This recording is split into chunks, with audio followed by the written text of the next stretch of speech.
Kau tarik nafas, dan kau hidup. Kau hembuskan nafas, dan segalanya bisa berakhir.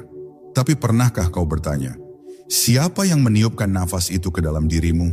Dan suara siapa yang tersembunyi di balik helaannya? Bukan sekadar udara yang keluar masuk. Di dalam setiap nafas ada namanya. Namanya yang paling sunyi, yang hanya bisa dikenali oleh hati yang telah hening. Ilmu ini tidak tertulis di kitab. Ia tersembunyi dalam dirimu, menunggu untuk dibangkitkan. Dan hari ini, kita akan menyelami rahasia terdalam dari nafas dan namanya. Nafas pertama yang terlupakan. Saat manusia dilahirkan, yang pertama kali hadir adalah nafas.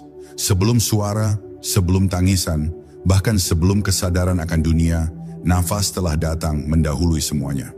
Nafas itu bukan sekadar udara yang masuk dan keluar, melainkan pertanda bahwa ruh telah bersatu dengan jasad. Namun anehnya, saat usia bertambah, nafas yang begitu penting ini justru terlupakan. Ia terus berjalan tanpa pernah disadari. Padahal di balik keluar masuknya nafas, tersembunyi rahasia terdalam tentang asal, tujuan dan keberadaan diri. Bagi orang awam, nafas hanyalah bagian dari sistem biologis. Tapi bagi para pencari, nafas adalah jalan pulang. Ia adalah jembatan antara jasad dan ruh, antara suara dan kesunyian, antara dunia dan Tuhan. Dalam setiap helaan ada getaran yang tak kasat mata. Ada frekuensi yang menggema dari dalam jiwa, membawa bisikan ilahi yang hanya dapat dirasa, bukan didengar. Nafas adalah bahasa yang lebih tua dari kata-kata. Para sufi menyebut nafas dengan berbagai istilah. Tapi salah satu yang paling dalam maknanya adalah hu. Sebuah nama yang bukan sekadar bunyi, melainkan resonansi ilahiyah. Hu adalah zikir yang tidak memerlukan lidah.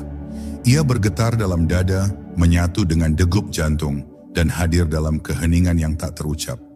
Mengucapkannya secara lahir hanya permukaan.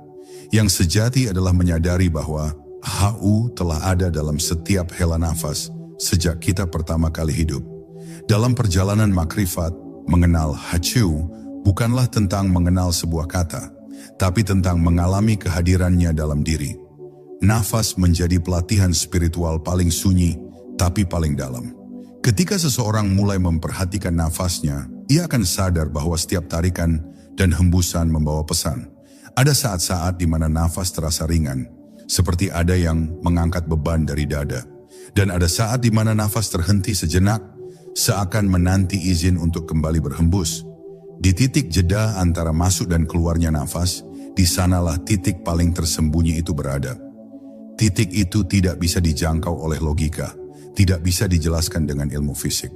Ia hanya bisa disentuh oleh rasa. Di titik itu, semua dualitas lenyap. Tidak ada lagi aku dan engkau, tidak ada dunia dan akhirat, tidak ada permulaan atau akhir. Hanya ada satu, kehadirannya yang meliputi segalanya. Dan hanya mereka yang benar-benar hening dalam diri yang bisa menyadari keberadaannya. Kebanyakan manusia hidup tanpa pernah benar-benar hidup.